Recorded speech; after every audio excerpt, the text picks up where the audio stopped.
Hello and welcome to the first lesson of Piano 101. So many people have asked me if I can give them the sheet music for the tutorials, but I don't use any. I do everything by ear, picking out the chords in the songs that I do. And I'm going to teach you how to read and play these chords for yourselves. First, a really brief history about me. I started playing piano when I was 7 years old. I got kicked out of the car by my mum and told to get into the piano teacher's house, which was a bit horrific. Finishing grade 8 when I was 14 years old, and at the time I thought I was really awesome, and I was pretty good, but just good at reading the notes on the page and then translating that to the keyboard. Then when I was 17, I was asked to join the Pembrokeshire, Carmarthenshire and Cardiganshire Three Counties Youth Big Band. A big shout out to the conductor Gareth Sanders, top guy. So thinking I was awesome, I waltzed in there thinking I would be absolutely fine. And for the first song I was presented with a sheet of music, quote unquote, that had no notes whatsoever, just chords, which I was expected to then play and improvise over. It was a massive reality check, and I didn't really know how to play the piano at all, apparently. A couple of years playing for them changed everything. Now when I pick up a piece of classical music, I'm able to think in chords instead of just notes, which makes it a heck of a lot easier to get to grips with. And I'm able to make sense of it and other pieces of music as well. Of course, the great thing about this is now I can listen to a song and write down the chords and be able to play it very quickly, which incidentally for me was the best way of practicing hearing and playing these chords. So let's start with the basics. This is for anyone who doesn't know any theory at all or is just starting out with the piano. This is a really good place to start. For most of these lessons, I'm going to be working in the key of C, but all these ideas and chords can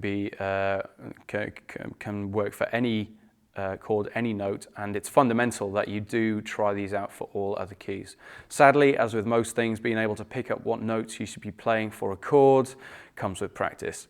So what do I mean by a key? Well, a key tells you what scale or chord a piece revolves around and usually starts on.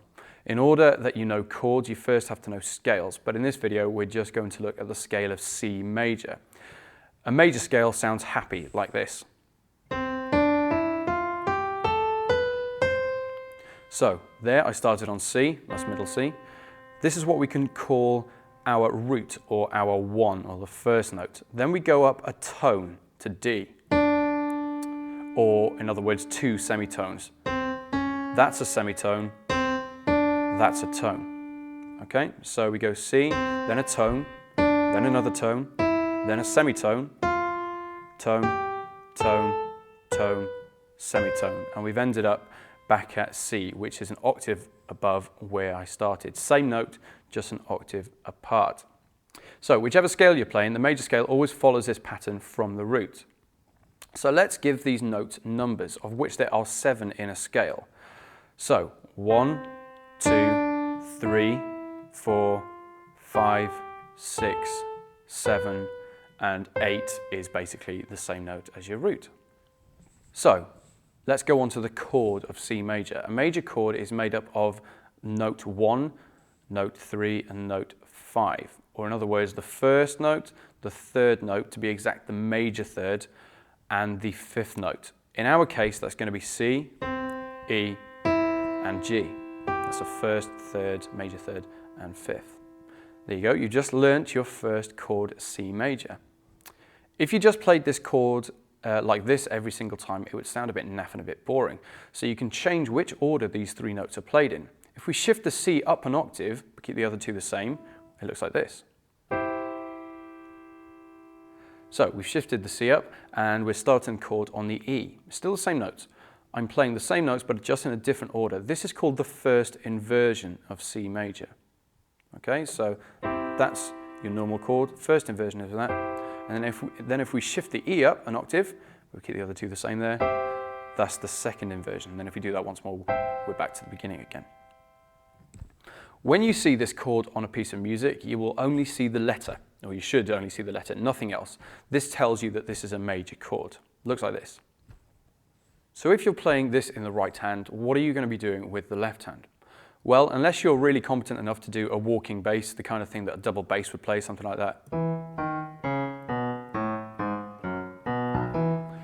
then it's probably a better idea to just play the root note, that's the first note, in octaves if you want, with the left hand. So say I wanted to play a C major chord with my right hand and my left hand, I play the chord with my right hand, and then the root note with my left hand, maybe octaves.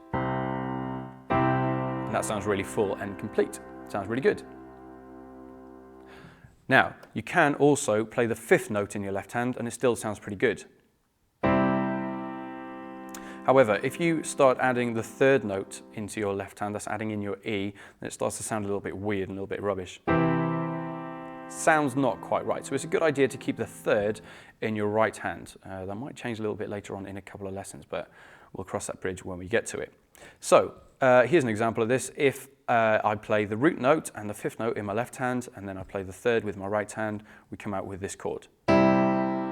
That's your C major chord, but just played not in the same order as you saw earlier, but still sounds really nice, sounds really complete.